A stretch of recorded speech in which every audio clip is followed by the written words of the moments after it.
Tak, blíží se 16:10. Štěpáne, Jakube, co myslíte? No, za poslední 2-3 minuty zůstal počet účastníků stabilní, tak já myslím, že můžeme začít. Můžeme začít. Tak, milí přátelé, ještě jednou omluva vám všem i Jakubovi za počáteční technické potíže. Došlo k chybě v kódu, jak poslední dobou posíláme jeden kód nalevo napravo, tak došlo asi k nějaké politování hodné záměně, ale jak doufáme, většina z těch, kteří mají o dnešní přednášku zájem, tak doufáme, že tento omyl zachytila a dostala se k novému kódu. V každém případě, pokud bude přednášející souhlasit, tak my pořizujeme záznam přednášky, takže ani ti, kteří nebudou přímo dnes mít tu možnost přednášku zhlédnout a položit své dotazy, tak tu příležitost budou mít později na našich stránkách. Tímto bych vlastně krátce, Jakube, jestli ještě dovolíš, bych krátce představil náš záměr. Rádi bychom toto dnešní setkání chápali společně s vámi jako začátek delší přednáškové řady, ze které budou pořizovány jednotlivé záznamy, kterým bychom chtěli věnovat jednu ze sekcí na našich stránkách, na stránkách Společnosti pro estetiku, kterou tady dnes já, Ondřej Gadejík, zapomněl jsem se představit, a Štěpán Kubalík představujeme. Program budeme postupně rozvíjet a v předstihu samozřejmě představovat jak na našich stránkách, tak na Facebooku Společnosti pro estetiku. A ještě bych dodal, že na skladbě toho programu, stejně jako na moderování jednotlivých přednášek, se nebudeme vždy podílet jenom my dva se Štěpánem, dokonce ani jenom my tady z Prahy, ale budeme na tom všem spolupracovat s našimi milými kolegy z Brna, z Plzně, z Českých Budějovic, doufáme z Olomouce a snad i v budoucnu častěji ze Slovenska a dalších zemí. Štěpáne, jak budeme dnes postupovat? Tak já bych taky chtěl pozdravit všechny příznivce a příznivkyně Společnosti pro estetiku a přivítat je na naší první virtuální přednášce. Tak Jakub Stejskal bude hovořit do 1 hodiny. Do 1 hodiny by se měla vejít jeho přednáška a během té hodiny budeme sbírat vaše dotazy, které můžete psát do chatu a následně v debatě, pro kterou máme vyhrazenou půl hodinu, tak bychom je postupně Jakubovi předložili. A teď už bych jenom krátce představil Jakuba Stejskala. Jakub je náš dlouholetý kolega, je také, dalo by se říct, již tradiční přednášející v rámci naší společnosti. V současnosti působí na Bazilejské univerzitě v Centru pro teorii a dějiny obrazu. Je, jak mnozí z vás víte, je estetikem, který se velmi zajímá o dějiny, archeologii, antropologii. V posledních letech publikoval ze všech těchto polí velice zajímavé texty. British Journal of Aesthetics vyjde článek v Critical Inquiry a chystá monografii na své dlouholeté téma postformalistické estetiky. Dnes nás ale seznámí s tím, co je to formát. Jakube, můžu ti předat slovo? Děkuju, díky Ondřeji, děkuju za hezký uvedení a jsem rád, že jsme se tady v tak hojném počtu virtuálně setkali. Zdravím vás z Bazilie, slunečné Bazilie, máme tady dneska 20 stupňů. Nevím, jak jste na tom v Praze, ale doufám, že už tam nemáte ty hrozný mrazy, co jste tam měli. Já budu teda, jak už vidíte, doufám, všichni před sebou mluvit nebo hledat odpověď na otázku, co je to formát obrazu. Pokusím se mluvit, protože vím, že je náročný udržet pozornost koukáním do obrazovky na nějakou mluvící hlavu, tak se budu spolíhat především na PowerPoint, na slidy z PowerPointu a když budu něco číst, tak budu číst jenom to, co uvidíte před sebou, či na těch slidech. Nebudu číst nic, co byste si sami nemohli ověřit na obrazovce. Otázka, co je to formát obrazu, je otázkou, která se ku podivu málo klade v estetice a v dějinách umění. Kdybyste se podívali do různých glosářů nebo na encyklopedii pojmů dějin umění nebo vizuální umění obecně, s největší pravděpodobností tam samostatné heslo formát, natož formát obrazu, nenajdete. Nicméně ten samotný termín je běžně používaný v kritice umění, v dějinách umění, v estetice.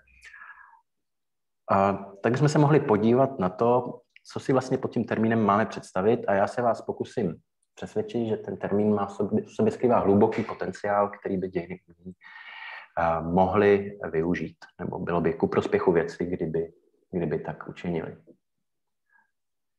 Když se podíváme, jak už jsem říkal, nějaké heslo, které bychom se mohli opřít, slovníkové o vizuálním formátu v těch hlavních encyklopediích a glosářích dějin umění a estetiky chybí. Nicméně samozřejmě to neznamená, že se nikdo nikdy nepokusil a ten termín nějak vymezit. Můžeme začít třeba Earl Loranem. Earl Loran byl malíř americký a také historik umění, odborník na Cézanne a ve své Cézanovské monografii z roku 1943 definuje formát obrazu jako tvar a proporce roviny obrazu. Nebo jak se někdy taky česky říká, obrazového plánu. Jsou tady 40. léta, takže je to trochu fousatá definice, ale když se podíváme na heslo, jedno z mála hesel, na který jsem byl schopný narazit, online glosáři britské, londýnské Tate Art Terms, tak tam se dočteme něco velmi podobného. Formát se tradičně používá k popisu tvaru a proporcí podpory. Čili opět je řeč o tvaru a proporcích. Pochopitelně je rozdíl mezi rovinou obrazu a materiální podporou. My se můžeme bavit o materiální podpoře obrazu, aniž bychom se vůbec dotkli rovinného plánu. Když se budeme bavit o materiálu třeba plátna nebo jeho původu, tak se nebudeme vůbec dotýkat obrazového plánu, čili vlastně toho aspektu obrazu, který zaznamenává nějaký figurativní obsah. No, takže jisté rozdíly tady jsou.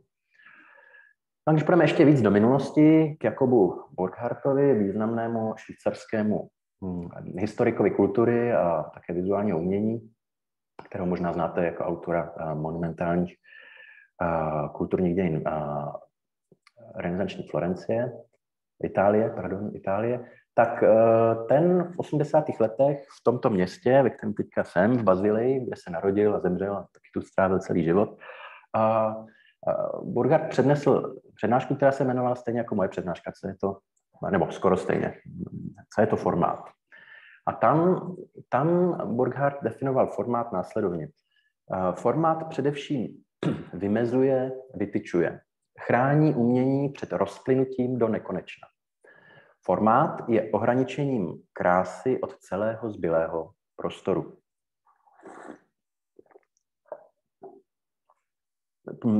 Je dobré si všimnout, že Burckhardt nemluví o formátu, který vymezuje to, čemu já říkám figurativní obsah, nebo chcete-li zobrazivý obsah,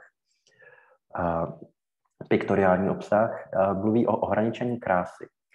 Ale protože mluví o obrazech, což tady z tohohle citátu není jasný, ale ta přednáška se týká formátu obrazu, pak, protože mluví o obrazech, tak to ohraničení krásy se týká ohraničení krásy obrazů a obrazy, čili co by nosiče s nějakým figurativním obsahem, jsou krásné nějak s ohledem právě na ten figurativní obsah. Čili myslím, že není zase tak odvážné říct, že Burckhardt chápe formát jako něco, co ohraničuje figurativní obsah a s ním tedy i krásu obrazu od celého zbylého prostoru. A když se máme tyhle tři nastínění toho, co by mohl formát obrazu znamenat, tak si troufám, že můžeme získat jakousi celkem reprezentativní představu toho, co to je tradiční nebo standardní chápání formátu obrazu. Máte ho teď před sebou na obrazovce. Formát obrazu je tvar nebo proporce materiální podpory. Podpěry by možná bylo přesnější. Já se omlouvám, já jsem ty slajdy překládal z angličtiny, takže materiální podpěra je, myslím, technický termín česky, ne podpora. Čili formát obrazu je tvar nebo proporce materiální podpěry, které vymezují figurativní obsah. Tak.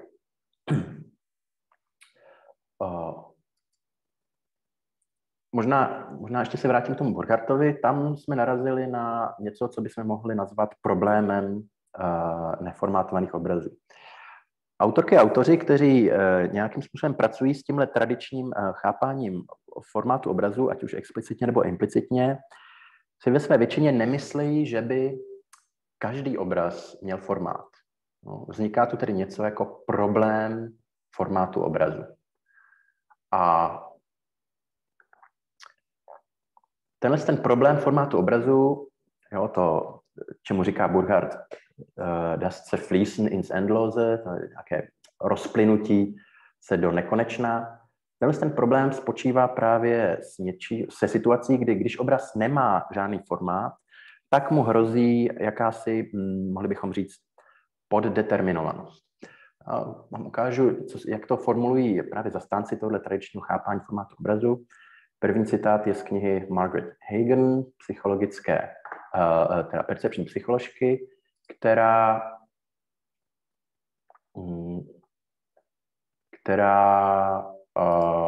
tvrdila ve své knize z 80. let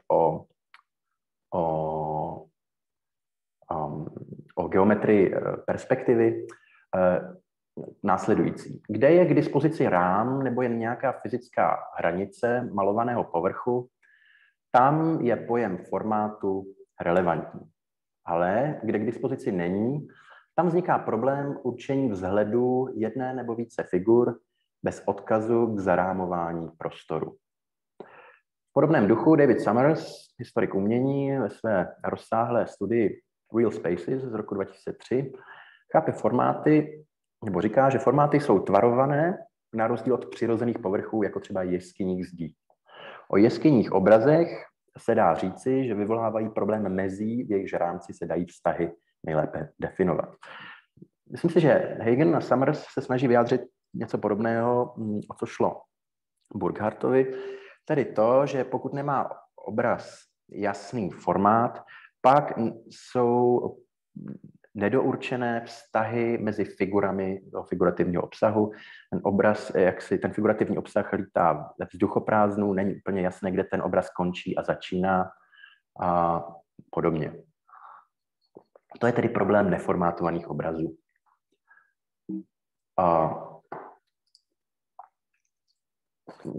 Když si teda vezmeme tyhle interpretace, nebo to, co říká Hagan, Burckhardt a Summers o formátech obrazu, tak se nám vyjeví ještě nějaké lepší nebo zpřesnění toho tradičního chápání, kdy zdá se, že formáty obrazu jsou chápané v podstatě výlučně jako rámy, které vymezují, ale sami netvarují figurativní obsah. Jo, to znamená, že pokud formátujeme obraz, tak mu dodáváme nějaký rámec, nějaký rámeček. Nemá to nic dočinění s tím, se samotným vytvářením toho figurativního obsahu, ve smyslu kreslení, malování, focení a tak dále. Takže musíme trochu upravit to tradiční chápání, rozšířit ho, nebo zpřesnit, lépe řečeno. Formát obrazu je tvar nebo proporce materiální podpory, které vymezují figurativní obsah nezobrazivými prostředky. No, protože rámování není zobrazivý, není figurativní prostředek stricto sensu. No, pokud bychom chtěli, nebo já si myslím, že tohle jako není úplně adekvátní chápání formátu obrazu a chci vlastně ho napadnout a provedu to tak, že si položím otázku, kterou máte před sebou. Jsou rámy nutné pro formátování obrazu? A dám na ní dvě negativní odpovědi. Ta jedna negativní odpověď bude ještě zcela kompatibilní s tím tradičním chápáním formátu obrazu. Ta druhá odpověď ovšem už překročí jeho meze. V podstatě jej zneplatní. No, takže nejdřív ta první negativní odpověď. Tedy jsou rámy nutné pro formátování obrazu? Ne. A ukážu vám na jednom příkladě, proč si myslím, že ne. To, co před sebou vidíte, je nějaká časová osa vývoje toho, čemu se říká biografické umění. Přesně by možná bylo autobiografické umění. Biografické umění provozovali nebo vytvářeli válečníci společenství obývajících centrálně severní pláně Severní Ameriky, čili to, čemu říkáme prérie. A tyhle válečníci, ve smyslu to byli všechno muži, zanášeli nebo zaznamenávali své úspěchy na bojišti a na lovišti. Proto biografické umění. A na krátkou dobu, zhruba ve třetí čtvrtině 19. století, tohle zaznamenávání se odehrávalo ve 3 různých médiích zároveň. No, čili to jedno tradiční médium bylo skalní umění, kdy se vlastně do skalních stěn vyrývaly ty figurativní výjevy. Dále pak to, čemu se v angličtině říká rope art, čili mohli bychom to přeložit jako rouchové umění, kdy se ty figurativní výjevy malovaly na vydělané kůže lovné zvěře, bizonů a dalších, většinou teda bizonů nebo jelenů. A nové médium bylo takzvané ledger art. Ledger je účetní kniha, to byl prostě nejjednodušší zdroj papíru pro ty indiány a mohli bychom to říkat sešitové umění. Jo. Tak si dáme nějaké příklady. Tohle, omlouvám se za kvalitu té reprodukce, ukazuje se velice obtížné sehnat nějakou, asi je těžké fotit skalní umění z těch kmenů. Tohle není příliš reprezentativní, nebo bohužel reprezentativní, co se týče kvality reprodukce. Ale fotka biografického skalního umění z Montány, zhruba někdy po roce 1870. Tohle je cheyenneské bizonní roucho, zhruba ze stejné doby. A tohle je příklad toho třetího média, čili to je sešitová kresba, opět cheyenský válečník, trošku pozdější doba, zhruba rok 1890. No, podle toho standardního tradičního chápání toho, co to je formát obrazu, pouze sešitové a ruchové umění má formát, je formátované. Zatímco to skalní umění, protože nemá žádný rám, žádný uměle vytvořený rám, což i ta vydělávaná kůže je vlastně artificiální uměle vytvořený rám, to skalní umění nic takového nemá, tím pádem by mělo být neformátované. Způsob, jak to vysvětlit, mohli bychom říci, že to skalní umění vymezuje svůj figurativní obsah figurativně. Protože když řekneme, že formáty vymezují figurativní obsah, tak to je stále příliš široké, proto jsme potřebovali to zpřesnění, že to dělají nefigurativně. Když klackem do písku nakreslíte obličej, tak jste taky nějak vymezili figurativní obsah. Tím, že jste vytvořili, právě tím, že jste vytvořili nějakou figuru, dejme tomu, tak vymezujete něco jako figurativní obsah. A to skální umění je podobné tomuhle čmárání do písku, protože vymezuje svůj figurativní obsah zobrazivě, figurativně. Nepoužívá k tomu žádné rámce. A tohle by teda podle toho standardního chápání, tak jak jsem vám ho vysvětlil, to znamená, že skální umění je neformátované. Tady je jedno velké ale, a totiž to, že ten tvar a proporce materiální podpěry, tak to mám správně, koukám, tvar a proporce materiální podpěry skalního umění, čo je ta skála, ta skální stěna, přeci v nějakém smyslu alespoň spolu vymezují nezobrazivě figurativní obsah. Materiální vlastnosti té skální stěny spolu určují tvar a umístění figur. Co tím chci říct? Tím chci říct, že se přece nedá říct, že když se ten válečník, umělec rozhodne zaznamenat nějakou scénu, tak je mu úplně jedno, kam na tu stěnu ten výjev zanese. On se přece dívá na strukturu, tvar, zvrásnění té skální stěny a tomu uspůsobuje umístění, velikost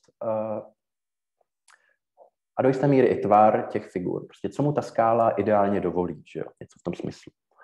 Takže se nedá říct, že by v případě skalního umění tvar a proporce materiální podpěry nějakým způsobem nevymezovaly nezobrazivě figurativní obsah.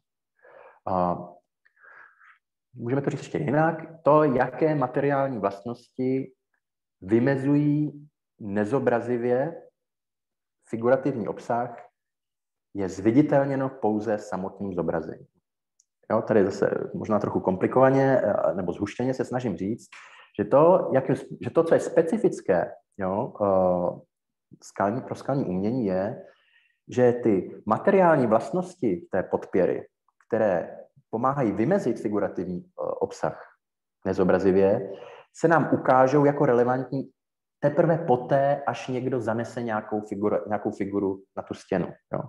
Předtím je to prostě jenom skála a až v momentě, kdy vidíme nějakou intencionální snahu, stopy intencionální snahy vytvořit nějakou figuru, tak se pro nás zviditelní vlastně ty přírodní ta přírodní konfigurace stěny, kterou využívá ten umělec. No?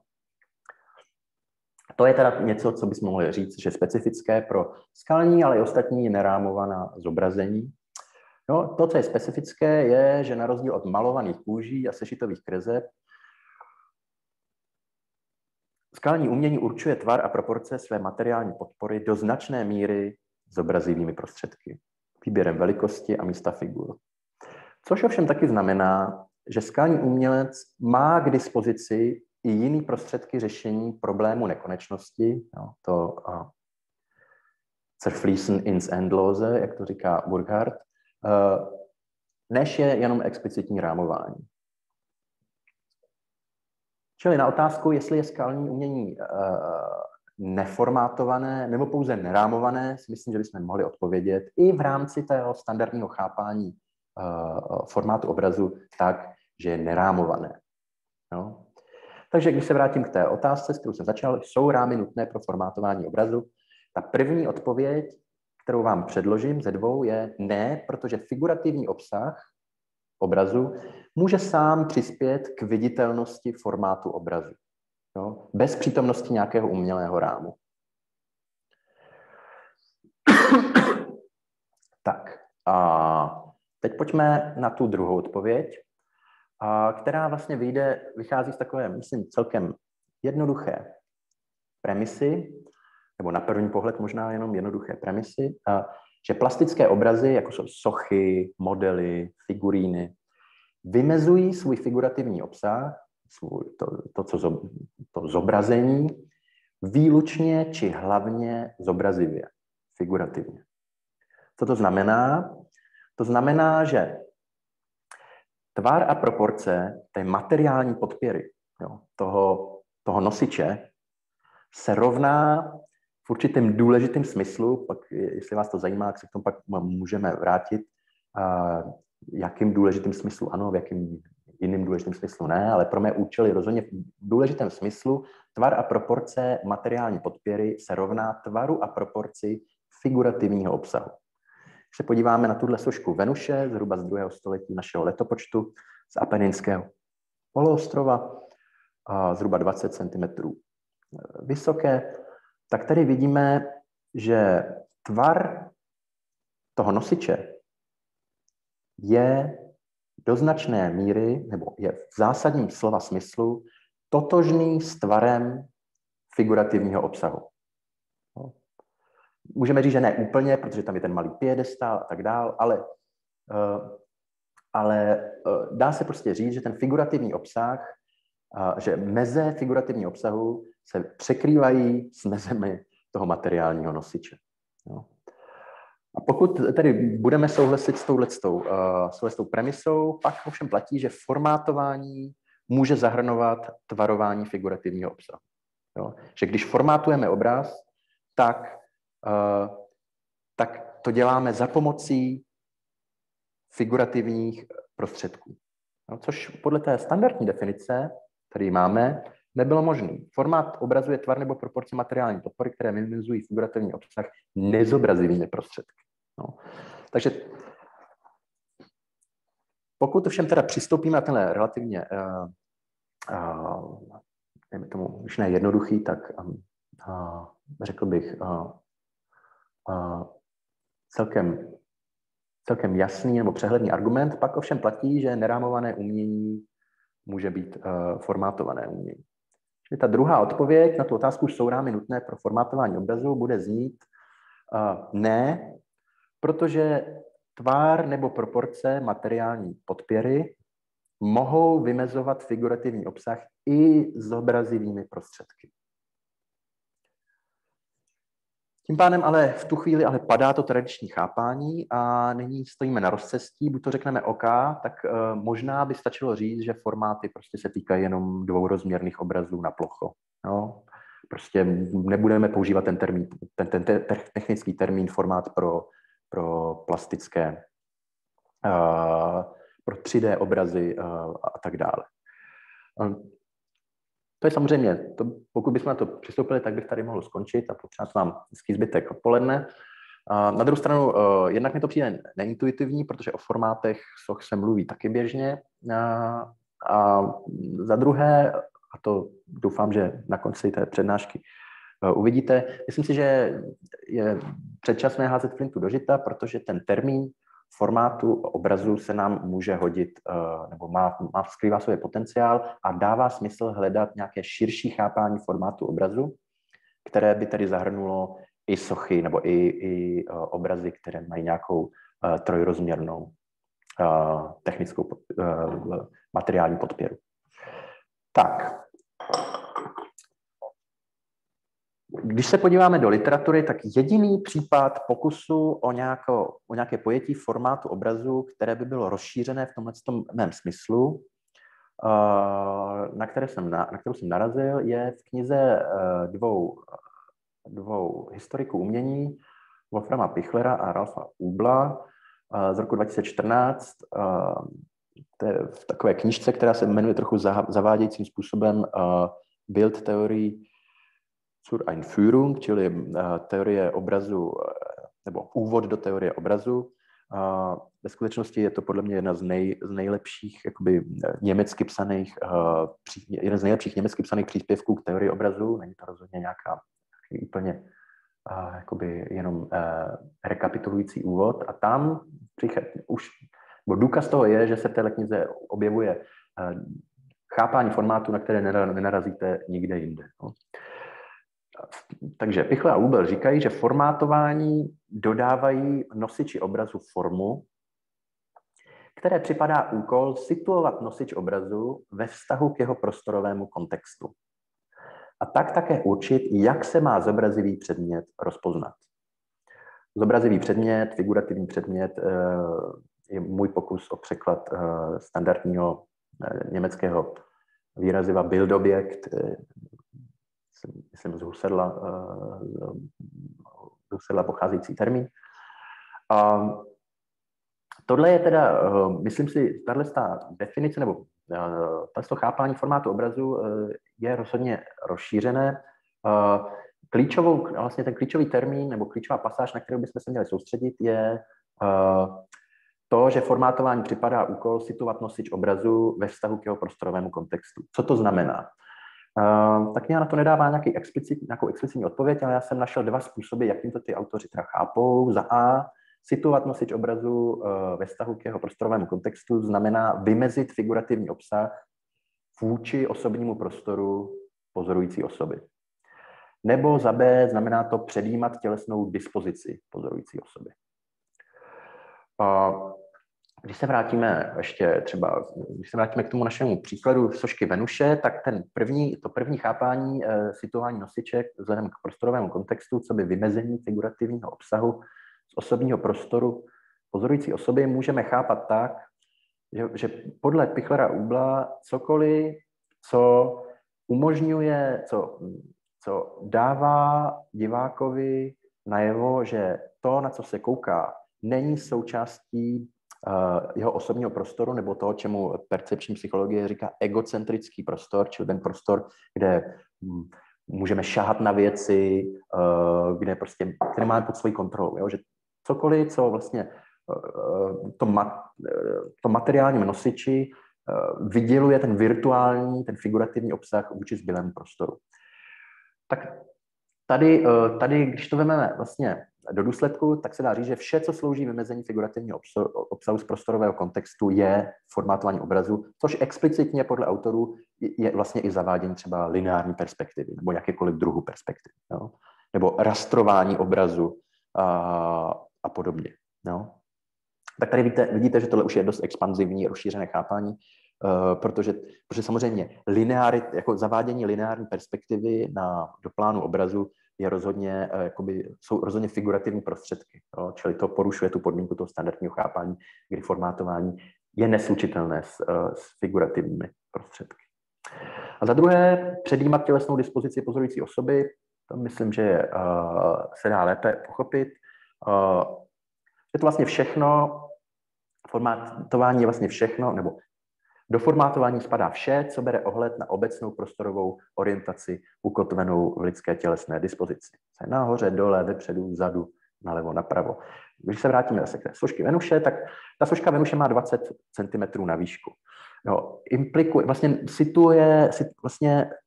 už jenom třeba tenhle aspekt jejího formátu situuje diváka do určitý pozice. Jo. Jak daleko od té sošky člověk může být, aby ještě jako získal optimum informací o jejím figurativním obsahu. Ta soška tím svým formátováním vybízí k tomu, aby se chytla do ruky, aby se dala nosit a přenášet, což byl skutečně její smysl, bylo to prostě součástí nějakého mobilního oltáře bohatého římského patricie. Jo? Takže tyhle jsou všechny celý aspekty formátu, jako i měřítko, velikost, vlastně předjímají tělesnou dispozici pozorující osoby.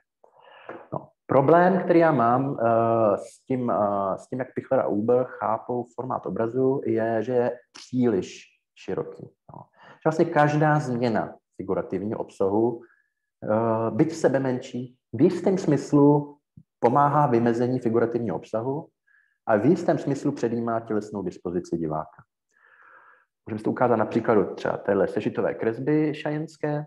Tady, když si třeba vezmeme toho koně, ze kterého padá ten voják americký, tak ten kůň byl vybarvený nějakou pastelkou. Jo? Možná, že to bývala nějaká černá, teď to vypadá trochu modře, nevím, záleží možná na rozlišení displeje, jak to vypadá u vás. Nicméně už jenom tohle vybarvení, no, nějakým způsobem, tou specifickým odstínem, nějakým způsobem pomáhá vymezit figurativní obsah. Jo? Pomáhá stejně jako ostatní jiný figurativní akty, jo? Ostatní akty malování. Jo? Přispívají k tomu, že rozpoznáváme nějakého koně s nějakou určitou barvou. Jo? A taky i jenom tohle vybarvení předjímá tělesnou dispozici diváka. Jo? Už třeba v tom, že ten umělec tím, že vybarvuje toho koně, tak jako bere v potaz, v jaké dálce bude ještě relevantní dívat se na ten výjev, aby dával smysl. Kdyby věděl, že na ten obraz se budou moc lidi dívat jenom z 30 metrů, tak pravděpodobně bude ten obraz vypadat jinak. Jo? I to vymalování, dejme tomu, no, je otázka, jestli by z takové dálky vůbec něco bylo vidět. Jo? Teď vám přesně neřeknu ty rozměry tohle obrázku, ale je to vytržený list ze sešitu, jo? Čili není to nic z nějakého skicáku, takže ty rozměry jsou samozřejmě malé. Takže zásadní problém je zde, že nám vlastně kolabuje rozlišení mezi formátováním a zobrazováním. Jestli každý akt depikce, každý akt zobrazení nějakým způsobem splňuje podmínky formátování, pak se stává ten termín formátování vágní, prázdný, příliš volný a my nemáme vlastně žádný důvod ho používat. Neodvádí vlastně žádnou práci pro nás. No. Je to vlastně synonymum zobrazování, nepotřebujeme. Takže teď je otázka, jak dál. A myslím si, že přeci jenom, když se ještě vrátím k tomu citátu z Pichlara Ubla, myslím si, že se tam nachází jedna pasáž, ke které se autoři vůbec nevracejí, nachází se jenom tady v té citované pasáži, ale podle mě nás může nasměrovat dobrým směrem, nasměrovat na správnou cestu. A to je ten její konec, kdy se říká, že když se mluví o tom, že formát určuje, jak se má zobrazivý předmět rozpoznat. Jak se má zobrazivý předmět rozpoznat.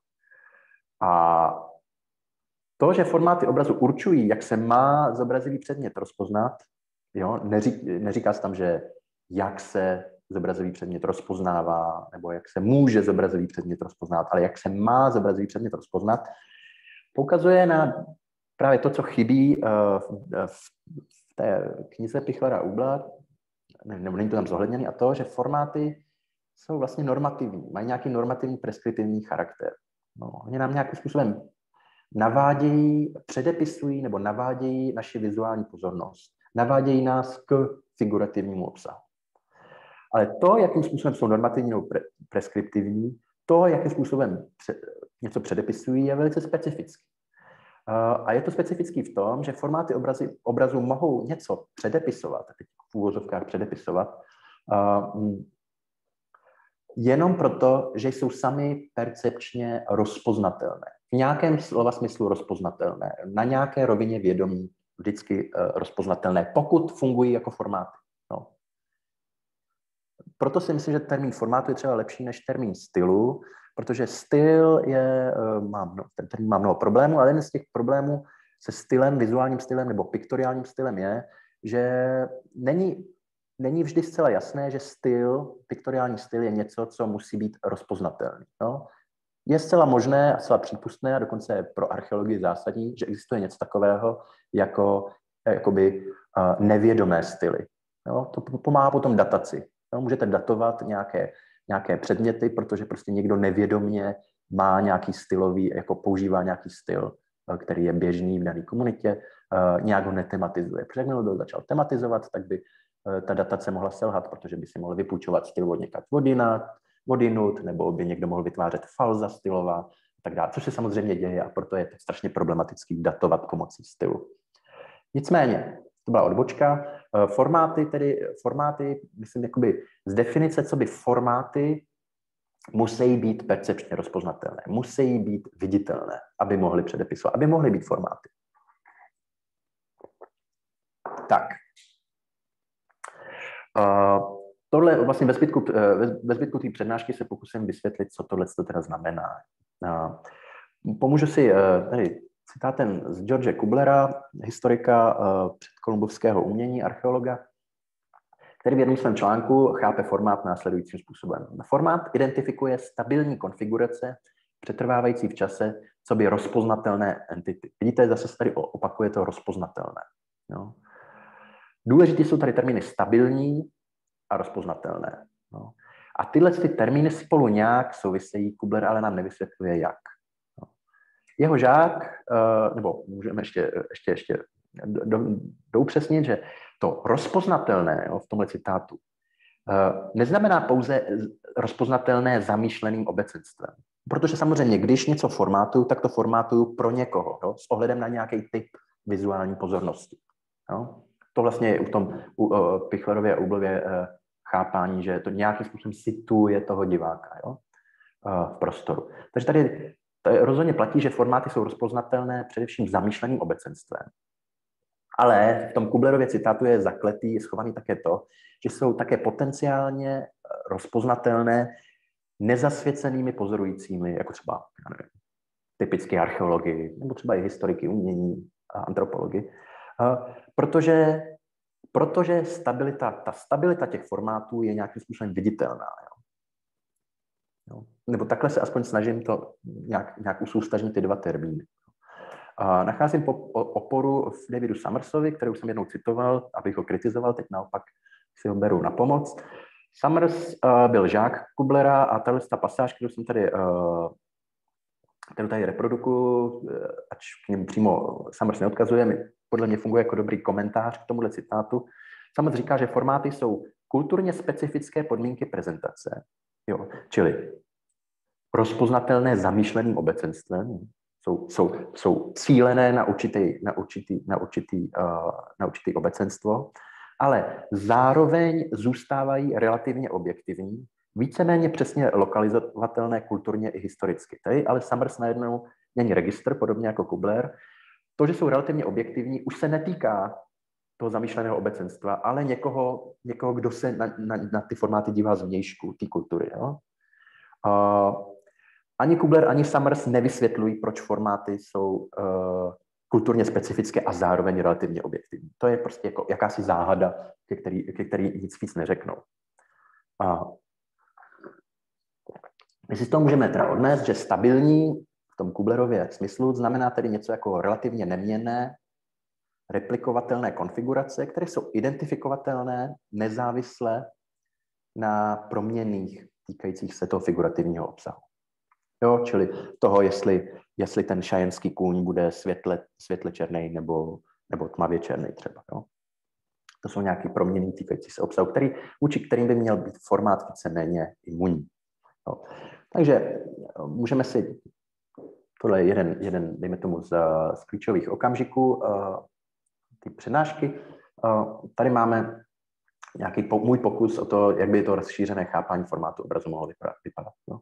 Formátovat obraz znamená sladit jeho nosič nebo tu materiální podpěru s lokálními standardy zpřístupňování figurativního obsahu. Čili kdykoliv se vymezuje figurativní obsah, aby se sladil se standardy zamýšleného komunikačního kontextu, jde o formátování. Opět se vracím k Cheyenům a k tomu případu vybarvování toho koně. No. Tady můžeme říct, že to, co je formátování, to, co je zásadní pro formátování tohoto obrazu, je, že je polychromní, jo? Že prostě je vybarvený. No, to je součást formátování tohohle typu kresby, sešitové kresby, že je barevná. Jo? Ale to, jestli je ten kůň, jestli je to hnědák, jestli je to vraník, nehraje roli. To možná hraje roli a je to zásadní, ale v tom případě už bychom se mohli bavit o tom, zda to, že koně musí být vždycky třeba koně vojáků musí být vždycky černý, nebo koně indiánů musí být vždycky bělouši. Pak bychom se mohli bavit opět o nějakých pravidlech, které ovlivňují formátování. Jo? Ale představme si, že v téhle věci má ten umělec relativně volnou ruku, tak pak to vlastně není součástí formátování toho obrazu. Jo? Ovšem, všimněte si, že u toho mého rozšířeného chápání formátu obrazu jsem se zaměřil pouze na tu část tu část té kulturní specifičnosti, že to je rozpoznatelné zamýšleným obecenstvem. Jo? Že formátovat obraz znamená sladit jeho nosič s lokálními standardy zpřístupňování figurativního obsahu. To ale nevysvětluje, proč je učení formátu obrazu objektivnější než interpretace figurativního obsahu. Jo, to je to, o čem mluvil Summers. Jo, říkal, na jednu stranu kulturně specifický, na druhé straně relativně objektivní. Jo. A teď tohle je jakoby toho, čemu se budu věnovat ve zbytku ty přednášky. Co to je tohleto, co dělá z formátu obrazu něco objektivnějšího? Pomůžu si jednou kapitolou z knihy historika umění Whitneyho Davise, který je věnuje tomu, jakým způsobem import egyptského proporčního systému do archaického Řecka vlastně změnil vzhled určitého typu soch v archaickém Řecku a jak my, nebo jak historici umění, vlastně jakým způsobem je viditelný, je tato změna viditelná pro určitý typ historických diváků. To, co vidíte nalevo, to je vlastně reprodukce z tého knížky, z Davisovy knížky. Takhle vypadá ten egyptský proporční systém. Jo. Napravo vidíte kůra. Kůros byl typ socha mladíka, většinou umístěná na nějaké významné pohřebiště. Byl to jakýsi typ substitučního obrazu. A tím se teďka nemusíme zaobírat. Ten kůros, na kterou se díváte, tak ten aplikuje ten egyptský proporční systém. Ale ne všechny kůry ho aplikovaly. No, čili existovala určitá skupina kůrů, které vlastně byly v uvozovkách egyptský. No, vypadaly egyptsky, nebo je otázka, jestli vypadaly egyptsky, k tomu se nedostanu.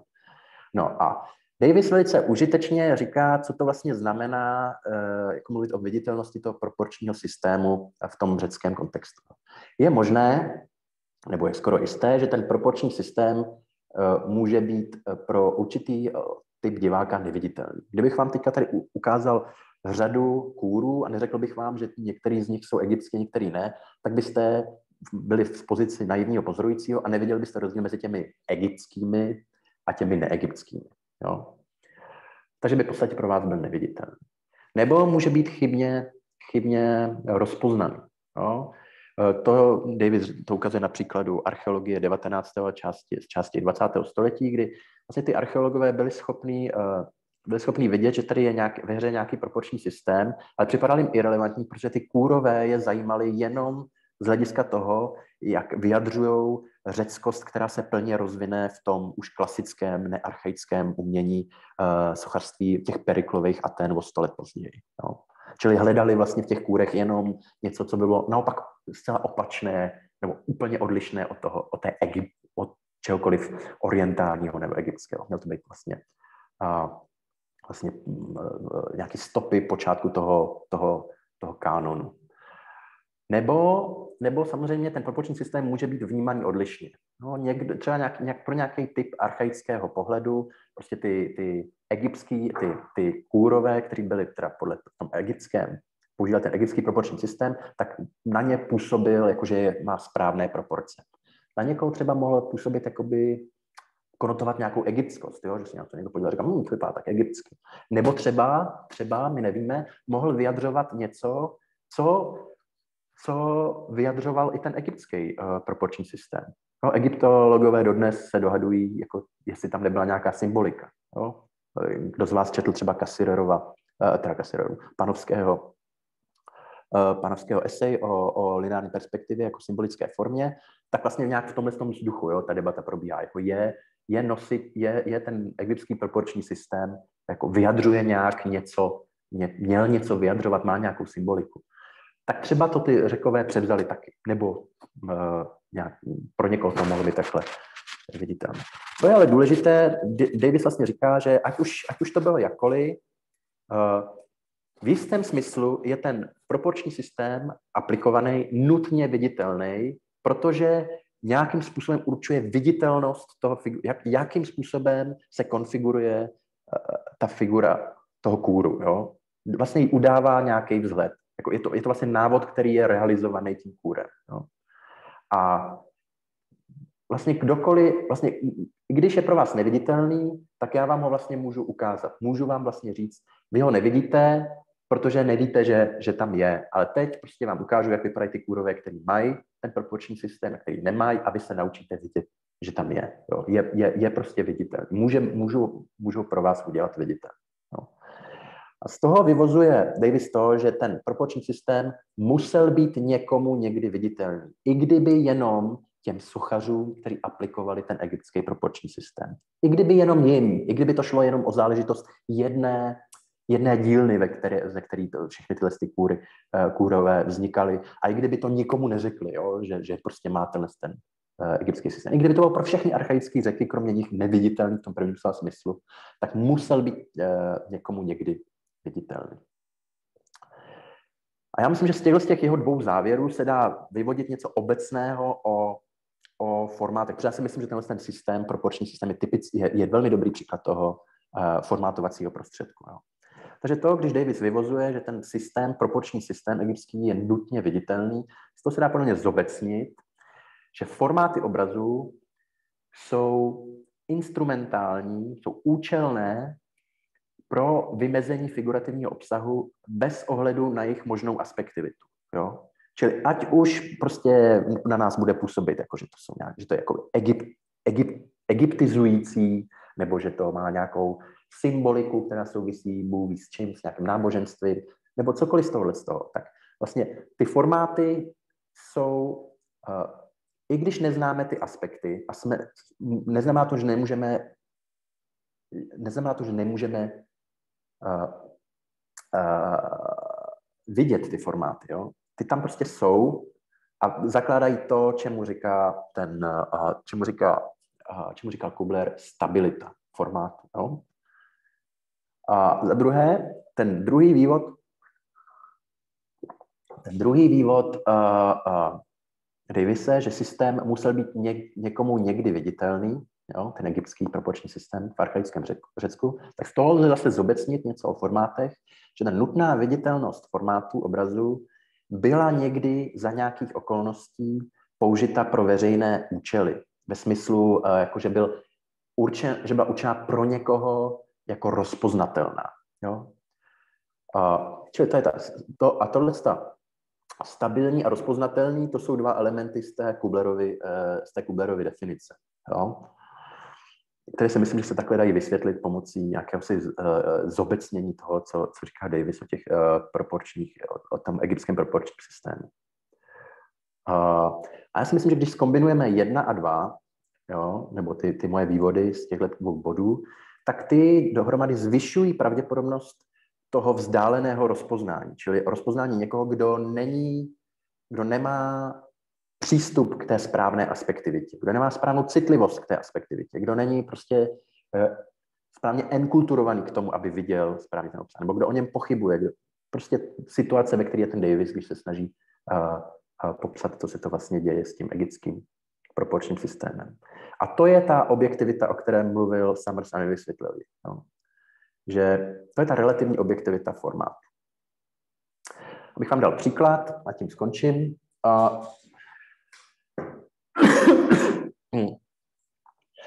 V západní Papuji, v údolí Baliem, žije společenství Daniů a ty mají, mezi nimi se provozuje 2 druhy skalního umění. Jedno prováděné černým uhlem a druhé prováděné červeným nebo rudým jílem. Když koncem 60. let antropolog Haider tam prováděl terénní výzkum, tak pak o tom napsal takový zajímavý článek, ve kterém jakoby říkal, že si vlastně uvědomil, jak strašně zavádějící může být, když archeolog, nikoli antropolog, ale archeolog, by narazil na tohle skalní umění, kde by už tam žádný Daniové nebyli, aby je mohl pozorovat, ptát se jich a tak dále. A viděl by tady nějaký 2 druhy skalního umění a teď by začal určitě vyvozovat nějaké dalekosáhlé vývody o tom, jako, že jaká je tam ta symbolika, jak byly hrozně důležitý tyhle ty obrazy, protože prostě si tady někdo dal námahu, protože v obou případech často ty skalní výjevy nebo ty obrazy jsou umístěny na místech, které nejsou úplně snadno, jakoby, všimněte si u té úlové kresby, že tam vlastně máte i nahoře nějaké kresby, takže někdo se tam musel vyšplhat a tak dále, tak tam je určitě nějaká energie nutná k tomu. To bylo určitě prostě nějak hrozně důležitý při nějakých iniciačních rituálech a tak dále, že to jsou obrazy předků. Prostě standardní způsob práce archeologů do značné míry. No ale ten Haider říká, no jo, ale to by bylo úplně mimo mísu, protože rozdíl mezi těma 2 druhy umění, skalního umění je v tom, že jeden má skutečně zásadní roli v iniciačních obřadech a druhý je jenom jakoby kratochvíle, která nemá vůbec žádný symbolický význam. Je to prostě jenom zábava toho kmenové mládeže, říká Haider. No, taky všimněte si na tomhle obrázku, tam vidíte nějaké dva Danie, jak provádějí nějakou kresbu. No. A zatímco na tomhle obrázku, který je teda výrazně mladší, z roku 2004, nikoho nevidíte. Dokonce i ten obrázek je pořízený Daniem, který mu ty antropologové dali fotoaparát, protože ani mi nebylo dovoleno je fotit. Tím vám taky říkám, že ty obrazy, které jsou dělané rudým jílem, červeným jílem, jsou ty které se dělají během iniciačního rituálu a nikdo nikdy, kromě Daniů, nikdy neviděl prostě jak jako nikoho je malovat. Jo? Tam prostě nemá nikdo, kromě těch, kteří jsou v té iniciaci důležitý, co pohledávat. Zatímco u těchto z těch úhlových kreseb v podstatě u těch byl Haider mnohokrát a jakoby, byla to prostě jenom taková zábava stylu, já nevím, když se nudíte na přednášce, kreslíte si do sešitu. Tak, já si myslím, že to, co je na tomhle jakoby zajímavý pro mě, nebo pro otázku formátu, je ale vlastně to, co ani ten Haider nepopírá. Jo? Že on vlastně, že i ten archeolog nebo archeoložka budoucnosti by byli schopni rozpoznat na jednu stranu červené kresby a na druhou stranu černé kresby. Jo? Třeba by se mýlili právě v tom, co bych mohl chápat jako specifická aspektivita toho, kterého druhu kresby, jo? Nebo by je prostě nebyli schopni rekonstruovat. Nicméně by byli z toho rozlišit, že tady nějaký dva druhy vůbec jsou. Jo? To použití červené a černé barvy vlastně pomáhá zviditelnit figurativní obsah. No, je to prostředek vymezení figurativního obsahu. No, použiju černý úhel, abych něco namaloval, použiju červený jíl, abych něco namaloval. Ale zároveň tohle použití čerpá z kulturních norem, které předepisují odlišné postoje, ať už k červeným nebo černým obrazům. Z tohohle hlediska mi přijde, že v případě Daniů vlastně ta volba barvy je volba formátu zcela v souladu s tou definicí, kterou jsem vám předložil. Jo? Čili ty formáty to jsou vlastně stabilní, kulturně specifické šablony, které vymezují figurativní obsah a tím slaďují ten nosič obrazu s normami komunikačního kontextu. Jo? Čili vlastně signalizují pro to adekvátní obecenstvo, pro to určené obecenstvo, s jakým typem obrazu mají co dočinění. Jo? Že jsou ty červený, iniciační a ty se liší od těch černých vlastně symbolicky nedůležitých, chcete-li. A tohle je vlastně úplný závěr. Myslím, že to je jakoby důležitý, nebo termín formátu obrazu je vlastně důležitý, protože se ukazuje, že odpovídá na jeden tradiční problém, s kterým se často potýkali teoretičtěji založení historici a historičky umění. A to je něco, čemu bychom mohli říkat empirismus, nějaký inherentní empirismus konzistorie. No, vlastně něco, co vymezuje konzistorii vůči jiným způsobům historické práce. Když se dva konzistorici, když se historik umění A a historička umění B dohadují, proč najednou během pár let přestali některý jakoby oltáře, dřevěné vyřezávané oltáře pozdní gotiky vypadat takhle a začaly vypadat takhle, jo, tak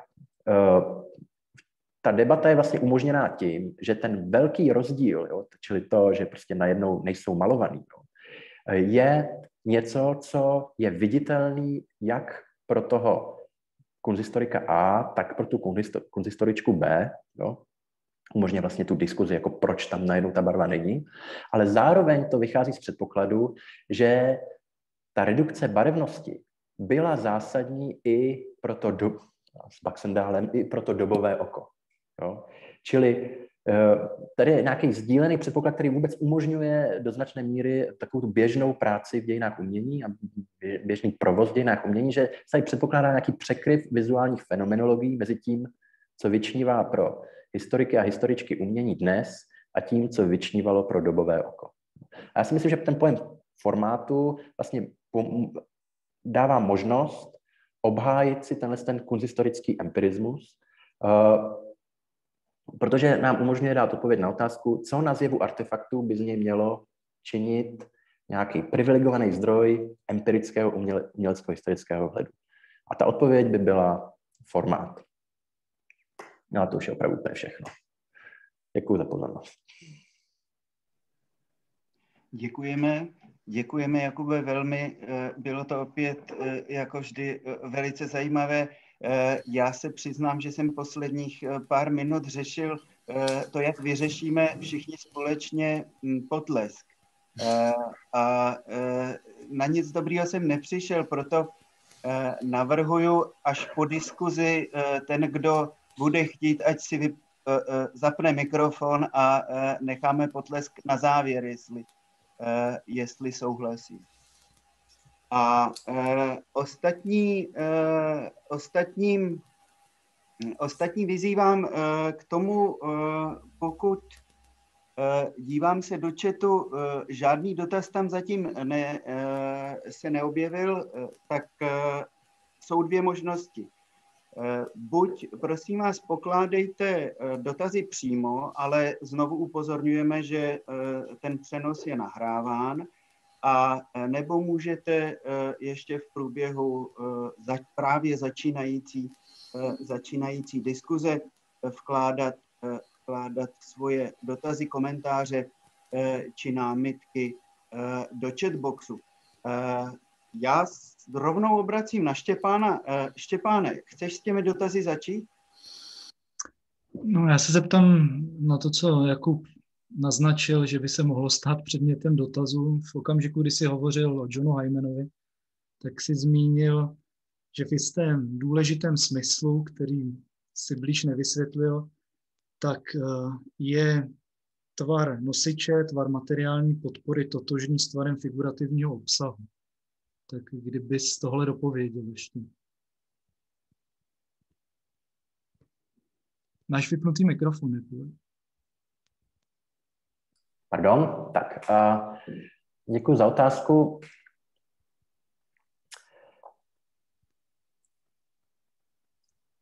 Tohle není úplně téma, který by v teorii depikce hrálo nějaký velký prim. Rozlišení mezi obrazy 2D a obrazy 3D, ale jak tady odkazuju na text Hymana a Nanaje a oni oba dva, ač jinak, myslím, celkem odlišný, ty jejich teorie jsou odlišný, ale v tomhle tom se shodujou a když vlastně tvrdí, že to, co je specifické pro sochy, čili pro volnou sochu, jo? Ne pro reliefy, ale pro skutečně volnou sochu, kterou si můžeme obejít ze všech stran, je, že tvar a proporce toho materiálu, jo?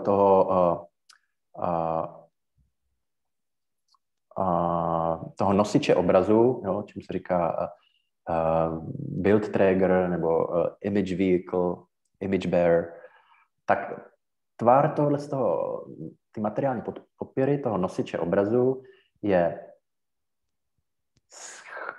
totožný s tvarem a proporcí toho, čemu se říká build objekt nebo image figurative content nebo prostě image content. A já jsem říkal, že jakoby v určitém smyslu. Jo. Pro mě je tohle důležitý, protože vlastně mi to pomáhá poukázat na to, že formátování, jak to hned říkám, že v tom dalším bodě, formátování může zahrnovat tvarování figurativního obsahu. Jo. Že to, že ty tvaruješ sochu, jo, třeba ji vysekáváš z kamene, tak to, co děláš, je, že tvaruješ její figurativní obsah, ale zároveň ji formátuješ, jo? Zároveň uspůsobuješ nějakému prostě způsobu zpřístupňování toho figurativního obsahu, který je nějak normovaný, dejme tomu. Jo? A myslím si, že je to problematický v tom, že pro určitý typ teorie depikce tohle prostě není pravda. Jo? Protože tvar a proporce figurativního obsahu jo, nějaký pro někoho by vlastně tohle opomíjelo určitý typ zkušenosti s figurativním obsahem, který jako nechci říct, že je iluzorní, ale jako víš, že třeba když se díváš na, já nevím, bystu Aristotela a určitá práce jako s mramorem ti připadá, jako kdyby tam byla jakoby krev jako kdyby tam proudila krev pod tím mramorem. Jo. Tak tam bys prostě neřekl, že tvar a proporce materiální podpory se shodují s tvarem a proporcí jakoby toho virtuálního obsahu. Jo. Nebo třeba teorie depikce, které jsou jakoby zkušenostní, které jakoby hodně vycházejí z nějak jakoby z fenomenologického prožitku, jo, tak ty by řekl, že tohle jako prostě neplatí. Jo. Zatímco ty jakoby víc objektivističtější, což rozhodně platí u Hymana, který v podstatě jako je hlavní nepřítel vlastně jakéhokoliv teorie obrazu založené na teorii zkušenosti s obrazem, tak pro takovýhle objektivisty je vlastně tohle není zase tak kontroverzní tvrzení, jo, kdy tvar a proporce materiální podpory je stejné jako tvar a proporce figurativního obsahu. A dá se říct, že Gombrich a Walton by stáli teda proti Hymanovi, to znamená, to jsou ty, kteří vnímají obraz jenom jako rekvizitu v podstatě pro imaginativní hru. No, pro Waltona určitě, no. Ja. Ale i třeba, myslím si, pro Waltona rozhodně, myslím, a taky pro ježišmarja, Art and its Objects. Wollheima, no. Pro Wollheima taky. Jako, že, Wollheim má takovou pasáž, kde vlastně říká, že, jakoby, že se díváš na nějaký obraz a je to prostě, já už nevím, co to je, nějaký antický výjev a tobě to konotuje nějaký, nebo ty prostě se díváš na obsah toho obrazu, ale vlastně to, co je v tom obrazu, se mění z tvojí zkušenosti. Najednou vidíš, jako začneš konotovat si nějak volně své věci a podle něj jako to neznamená, že to není součástí figurativního obsahu toho obrazu. Tak v tomhle smyslu vlastně tohle tvrzení, který já tady předkládám, jakoby neobstojí. No. Díky. Jestli já můžu jeden dotaz z našeho publika přečíst, Jakube? Určitě. Rozlišuje se v teorii formátu tvůrčí proces fotografování, jakožto rámování, selekce z viditelného a pozdější volba velikosti fotografie, obrazu vygenerovaného z prvotního záznamu matrice? Přijde mi, že je to dvojí práce s formátem.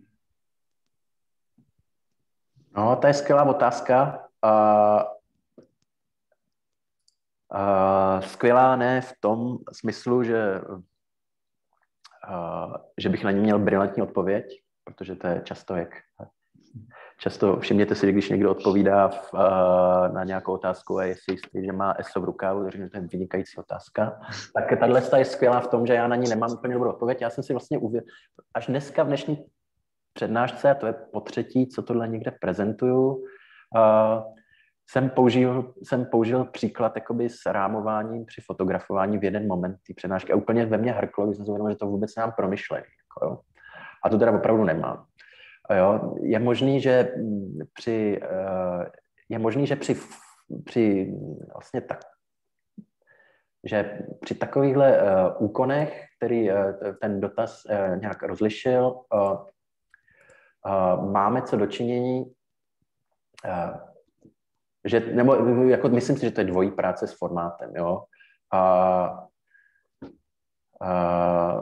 Nebo že člověk nějakým způsobem jako se dívá do fotoaparátu a komponuje, tak často to neděláme, když se snažíme zaznamenat něco na mobilu, že jo, ale i tak, myslím si do značné míry i tam, se snažíme něco vměstnat do toho obrazu, že jo, co chceme někomu ukázat nebo co chceme zaznamenat.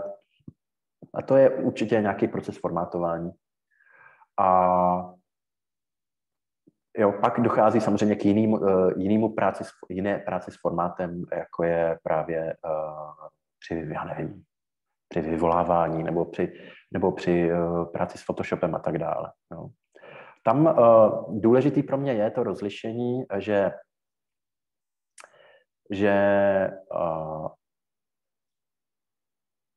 nebo to, na co jsem se snažil poukázat, je, že ta intuice je chápat formátování jako něco, co vymezuje figurativní prostor nějak jakoby nezobrazivě, jo, těma rámečkama. No. A pak jsem se snažil tu intuici jakoby zpochybnit. Jo. A samozřejmě jsou tady problémy, které no já jako nechci to natahovat, abych prostě třeba nebral čas nějakému jinému dotazu. Ale jako mně přijde, že to je skvělý dotaz, který jakoby, jak tím se budu muset ještě nějak zamyslet, jak vlastně se s tím formátem dá pracovat různě, no, v různých pasážích. No. Je taky otázka, když o tím teďka trošku nahlas přemýšlím, do jaké míry, že ty moje příklady, jako je to skalní umění nebo prostě nějaký kresby a tak dále, tam vlastně to rozlišení mezi formátováním a zobrazováním nebo vytvářením zobrazového obsahu je, jakoby, myslím, celkem intuitivně srozumitelnější než v procesu fotky, kdy vlastně člověk nevytváří, jako netvaruje ten figurativní obsah, jako když člověk plácá z hlíny sochu, že jo. Tak tam by se možná dalo dokonce mluvit o tom, že ten kolaps mezi formátováním a zobrazováním je určitý pasáže vytváření fotky jako skoro nevyhnutelný. No. Ale to teďka jsem úplně improvizuju, nemám to vůbec promyšlený. Zatím se neobjevil další dotaz, tak než se tak stane, já bych měl jenom jeden takovou dílčí vyjasňující otázku. Občas, když jsi mluvil, tak si dával do protikladu objektivitu a kulturní specifičnost. Tak jenom kulturní specifičnost je přece taky objektivní, tak jako, jak ta první objektivita by měla být chápána? Nebo rozumíš, dalo by se nějak tak specifikovat ta forma objektivity, která je kladená do protikladu té kulturní specifičnosti? Co to je za objektivitu? Určitě. Ta objektivita není můj termín, je jako, chtěl bych ho spíš používat jako v úvozovkách, ale vystihuje něco důležitého. Jo? Tady vidíš, mám tam i ty úvozovky. Proč je určení formátu obrazu objektivnější než interpretace figurativního obsahu? Máš pravdu, že prostě, já si nemyslím, že ten termín je nějak moc šťastně zvolený. Summers taky říká relativně objektivní. V opozici k těm kulturně specifickým podmínkám prezentace. Pro mě ta objektivnost znamená prostě jenom zvýšení pravděpodobnosti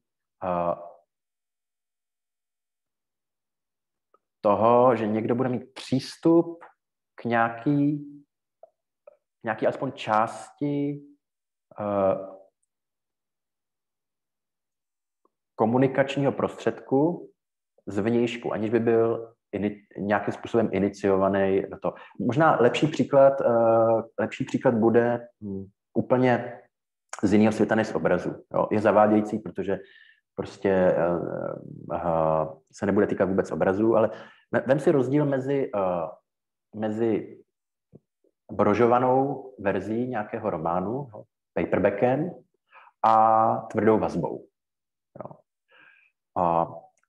To je taky něco, čemu se říká rozdíl ve formátu. Že? A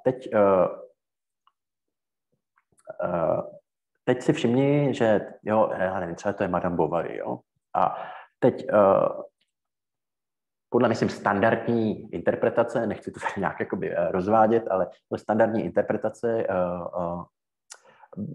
v estetice, myslím, stále je, co se týče pochopení obsahu Madame Bovaryové, jo, jedno, jestli čteš tvrdou vazbu nebo měkkou vazbu. Jo. Ale to neznamená, že ten formát je úplně jedno, že to je úplně jedno, že to formátování je, spojí se s ním fůra věcí, jako třeba jakým způsobem ten formát tě nějak situuje, nějak předepisuje typ techniku četby, že jo. Jestli budeš číst v metru, jo, nebo jestli budeš číst doma u krbu, jo. Spojí se s tím celá jakoby kulturní oblast, technologický posuny, jo, všechno tohle. Vlastně to, jakým způsobem lidi nakládají se svým volným časem, nebo že jezdí někam do práce, můžou číst prostě lacený paperbacky. No, celé tohle nabalení jakoby nějaký kulturní nánosů tam samozřejmě je i u těch formátů. Jo. Ale je jinýho druhu, než to, když půjde o to pochopit smysl Madame Bovaryové. Jo. Čili to, co ten formát komunikuje, jo, k čemu ti dává ten formát přístup. Jo. A když říkám, že když se bavíme o formátech, tak jsou v jistém smyslu objektivnější než to sdělení toho konkrétního kulturního obsahu, jo, estetického významu, pochopení toho narrativu, tak tím chci vlastně říct, že je v jistém smyslu jakoby, že to je viditelnější, hmatatelnější, jo? Že ty prostě budeš schopný říct, že tady nějaký rozdíl mezi tím, když ta knížka je takhle ohebná a když je jako tvrdá. A třeba nebudeš chápat proč.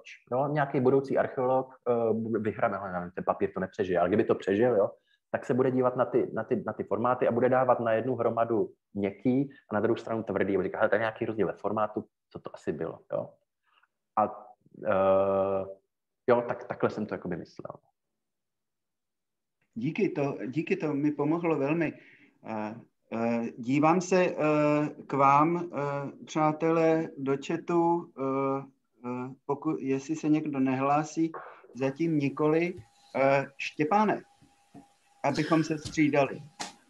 No tak to, co bylo teď řečeno, tak to implikuje, že by se mohla rozvinout nějaká obecná teorie nebo teorie obecného formátu, jestli jsou prostě základní podmínky toho, co může být formátem. Aby jsme rozlišili formát od toho, co si chtěl udržet, odlišit formát od toho, co teda už je součástí obsahu. To, co teda je objektivnější. No, to asi jako úplně asi nepůjde, no. Jsem viděl, že se jakoby naběhnu, když jako opustím. Ten příklad s tím středověkým oltářem, s tím přechodem, to bylo pěkný. No. Tam to funguje, ale právě mi napadá, kde to má hranice. No, když se v tom člověk začne trochu víc šťourat, tak samozřejmě naráží na fůru problémů.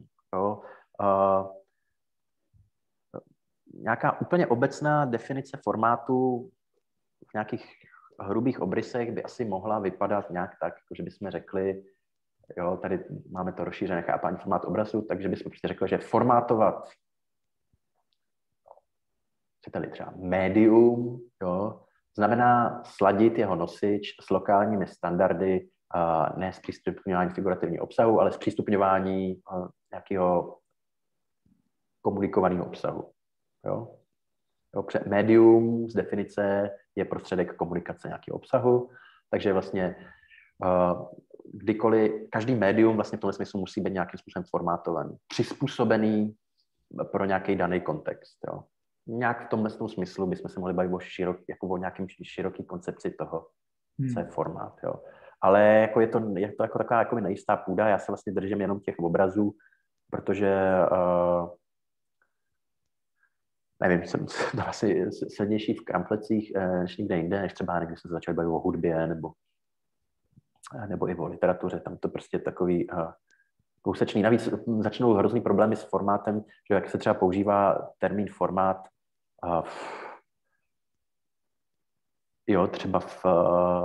třeba v nějakém jakoby ve světě prostě jako digitálních souborů, jo.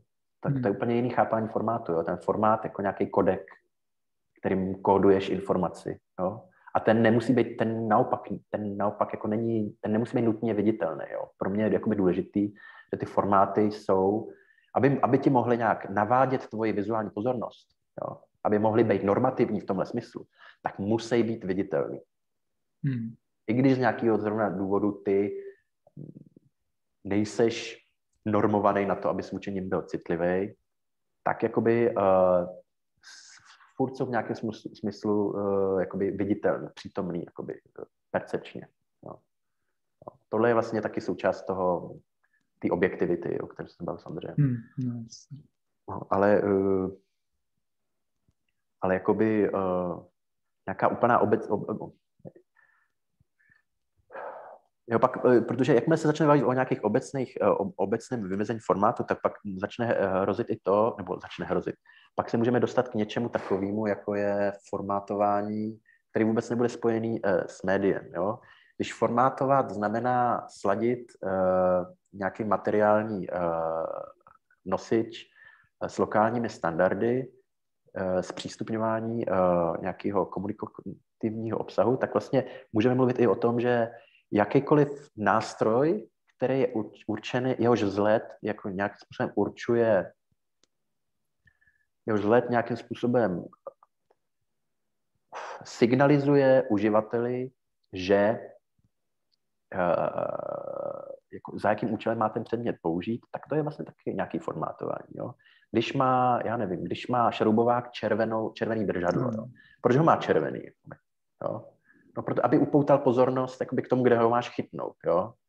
A tak jako, jo, a to jsme už úplně jakoby hrozně širokým poli a můžeme se bavit o nějaký, tu jsme na poli nějaký prostě filozofie, technologie nebo designu, kde prostě objekty jsou formátovaný za účelem přitahování pozornosti k nějakým aspektům toho předmětu, který jsou důležitý pro jeho použití. A to je úplně jakoby nejširší chápání, ale vlastně nevím, nejsem si jistý, jako kam s tím dál, jakoby, nebo jak to má platnost tenhle. No na to dobře navazuje otázka, která se objevila tady z publika, jak je tomu teda s formátem v hudbě. No já nevím. Jaký tonální systém byl v západní hudbě, by se dal považovat za formát. No jo, asi no.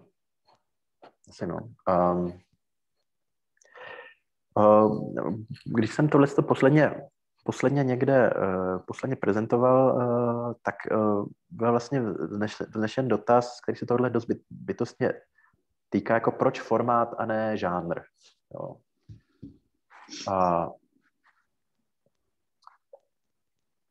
A já vlastně bych se opakoval, ale ty důvody jsou jakoby furt stejný, že mě prostě vyhovuje v tom uvažování v obrazu, že vlastně formát je něco, co my jsme schopní, co nějak intuitivně jako je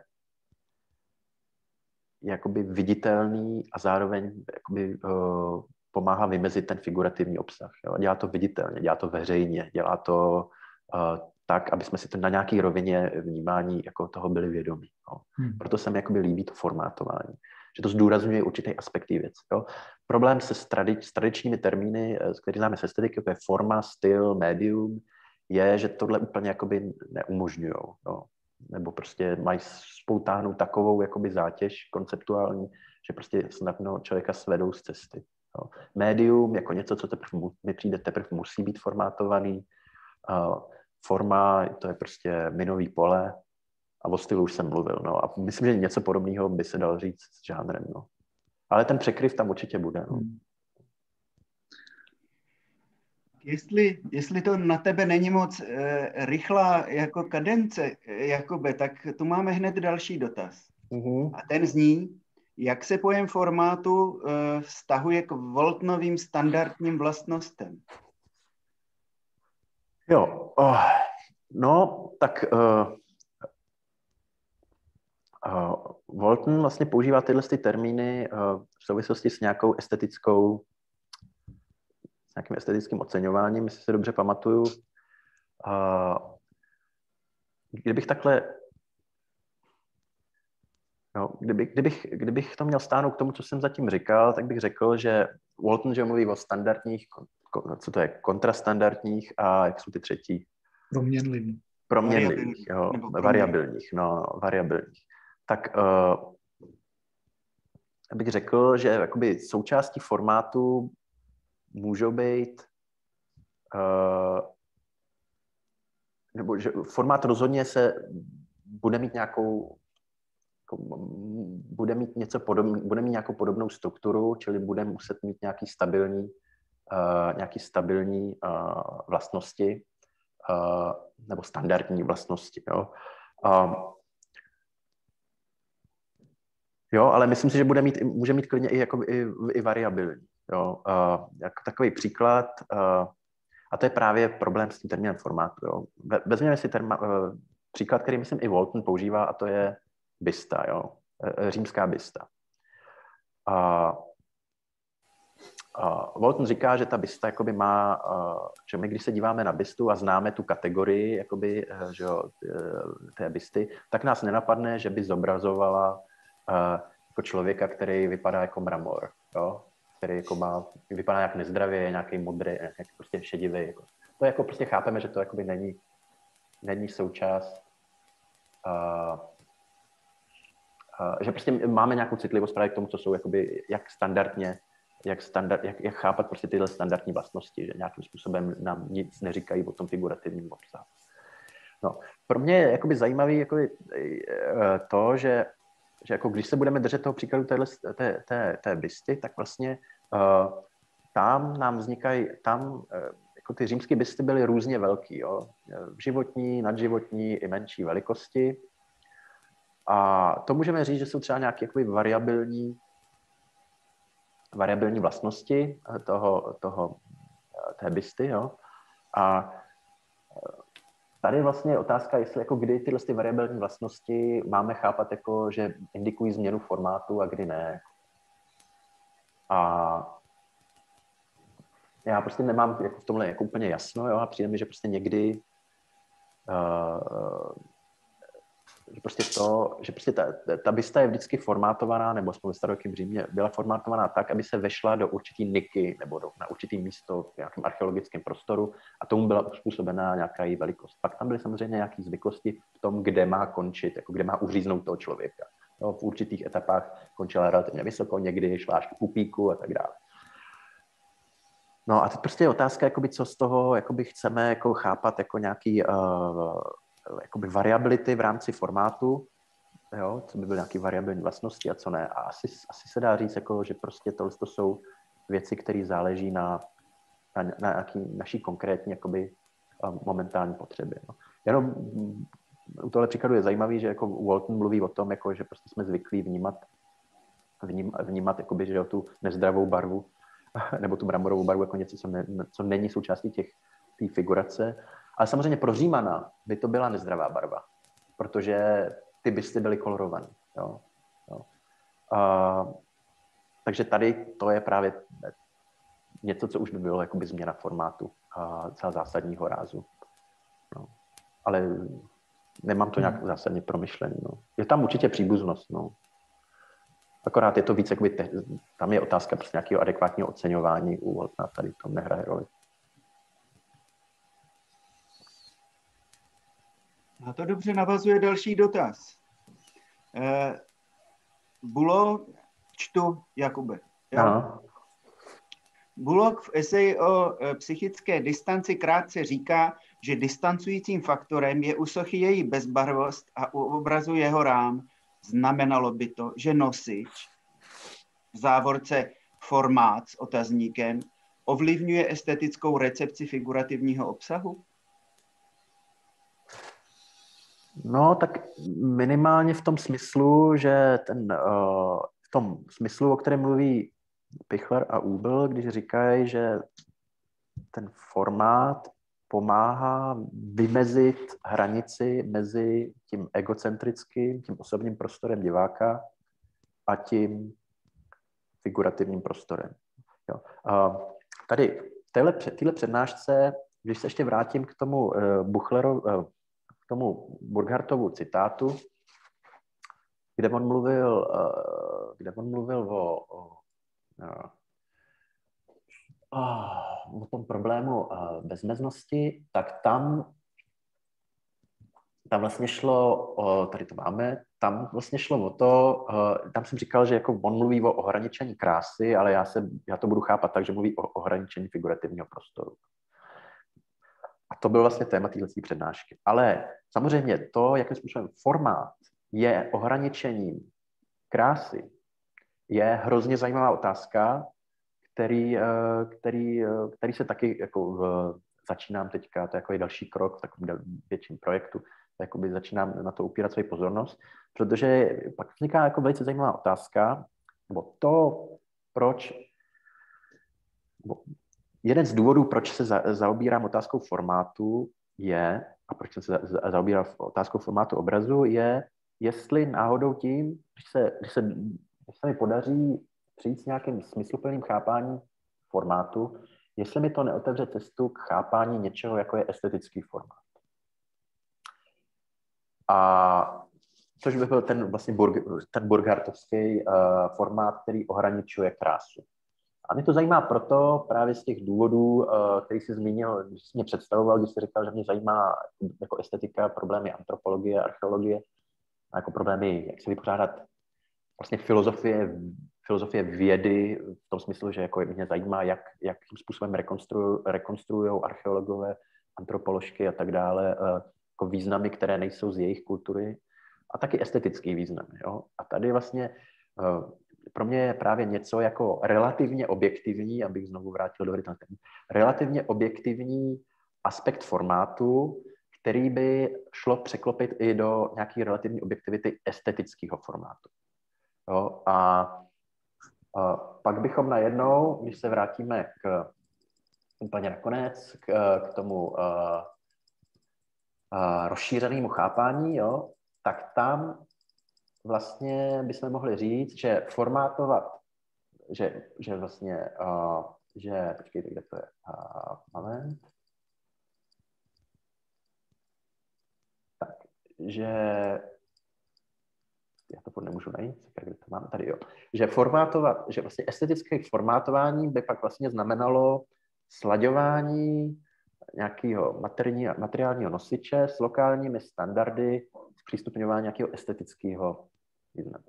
A jestli by náhodou nešlo i potom začít mluvit o něčem takovým, jako je relativně objektivní identifikace estetického formátu. Jo. Kdyby vlastně někdo, kdo je vzdálený pozorovatel, vzdálená pozorovatelka, byli schopní identifikovat, v podstatě klasifikovat nějaký objekty jako určený pro určitý typ estetické pozornosti, i když sami nejsou plně enkulturovaný do dané estetické kultury. A to se netýká jenom archeologů nebo antropologů. Vemte si takový určitý druh snobů. Jo? Určitý druh snoba, který nemá vyvinutou správnou estetickou citlivost, jo? Ale přesto je schopný jakoby, mít byt plnej toho správného designu nebo oblíkat se správně, i když ho pak načapeme, jak dělá úplně triviální chyby, které pro ně ukazují, že je úplně bez vkusu. Jo? Prostě to, co to není náhodou tohleto jeho chování, v podstatě, že vykazuje citlivost vůči estetickým formátům, čili něčemu, co je jakoby skoro v podstatě nezávislý na vyvinutí toho správného vkusu. Jo? No a pak samozřejmě to je jako velice dlouhý oblouk, kterým se vracím k otázce, která se týkala toho, jestli si dobře rozumím, jestli si dobře vzpomínám, jestli vlastně nosič, jestli formát obrazu nebo formát nějakého uměleckého díla jakoby ovlivňuje, jak to bylo, ovlivňuje jako hodnocení nebo estetickou zkušenost. Jo? A no on ji jakoby velice zásadním způsobem ovlivňuje, že on vlastně navádí něco jako estetickou pozornost. On jakoby signalizuje nebo předepisuje, nebo na nějaký rovině viditelnosti dává najevo, jakoby, že tady je nějaký estetický obsah. No. Tak nějak v tomhle smyslu. No. Díky. Mě by možná v souvislosti s tímhle velice zajímavým, s touhle látkou, v téhle poslední odpovědi velice jako zajímalo, jestli kdyby na to byl čas, často opakuješ, přitahuje mě ten termín slaďování s lokálními standardy. A vůbec jak to jako vypadá aktuálně nebo reálně. Jestli mi rozumíš, nějaká taková jako fenomenologie tohohle slaďování, jak to asi vypadá. Tak aspoň jako jestli na to není nějaká odpověď hned, tak jestli se hodláš tímhle tomu nějak věnovat. No já si furt myslím, že jakoby Achillova pata tohohle mýho přístupu spočívá v tom, že mě neustále hrozí ten kolaps mezi prostě jenom zobrazováním nebo malováním, kreslením a formátováním. Nebo že nemám úplně vyjasněný, mám úplně prst položený na tom správném jakoby formulování rozdílu nebo postihnutí té podstaty toho, co to vlastně ten akt formátování je. Jo, myslím si, že tohle ještě není úplně domyšlený z mé strany. Takže to vlastně způsob odpovědi na tvoji otázku, že jako tohle nemám úplně domyšlený. Jo. Toho egyptského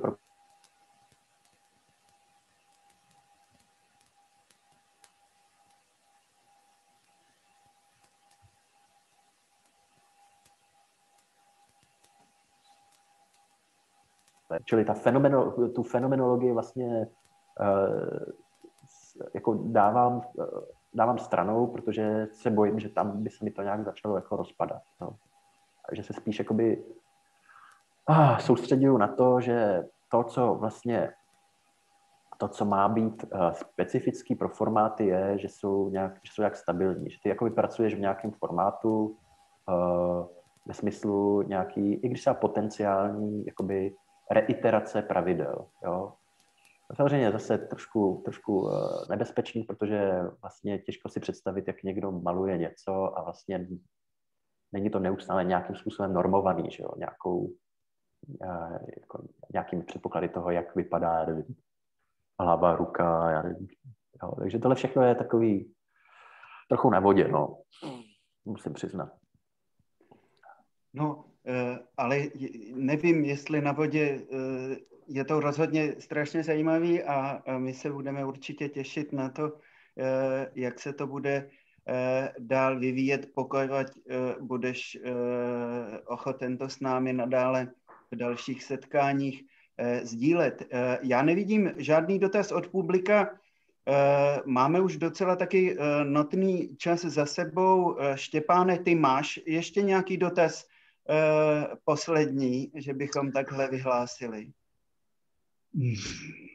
Já myslím, že je nejvyšší čas, abychom začali sami se zamyslet nad tím, co jsme slyšeli. A taky bych chtěl poděkovat Jakubovi za skvělou přednášku. A možná teď je čas na potlesk. Na potlesk, ano. Takže si můžete mikrofon. Já chci moc poděkovat za tu příležitost.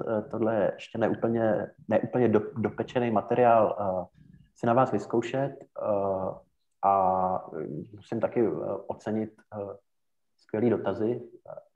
Myslím si, že mi zase pomohli trochu líp formulovat vlastně slabý místa téhle práce a určitě mi to pomůže nějaký další práci. No. Děkuji moc. My děkujeme a ještě vydržte, prosím vás, pár slov. Na závěr ještě jednou omluva všem, včetně Jakuba, za to, že jsme to dnešní setkání se Štěpánem takhle zličtili tím počátečním napětím, ale říkám si celou dobu, že pokud jsme tu chybu udělali nyní, tak naši kolegové z Brna, z Ústí nad Labem a z dalších míst, kteří budou pořádat další přednášky, budeme se střídat, jak jsem říkal, se budou moci této chybě vyvarovat a budou moci například otestovat to spojení s větším předstihem, i když chápu, že někteří se na nás budou zlobit i nadále a já se jim ani moc nedivím. Proto ještě jednou díky vám všem, že jste se v takhle velikém počtu zúčastnili. Budeme pokračovat dál, sledujte proto naše stránky a náš Facebook. Díky, Jakube. Štěpáne, jestli jsem na nic podstatného nezapomněl, budeš mít poslední slovo ty. Sledujte stránky společnosti, myslím, že všechno podstatné už zaznělo. Děkujeme za účast a budeme se těšit příště. A samozřejmě přejeme vám všem v této pohnuté době, ať vás provází pevné zdraví a ať se vám vše daří. Mějte se hezky, zdravíme do Bazileje, Jakube, a těšíme se zase na viděnou. Naschledanou. Naschle.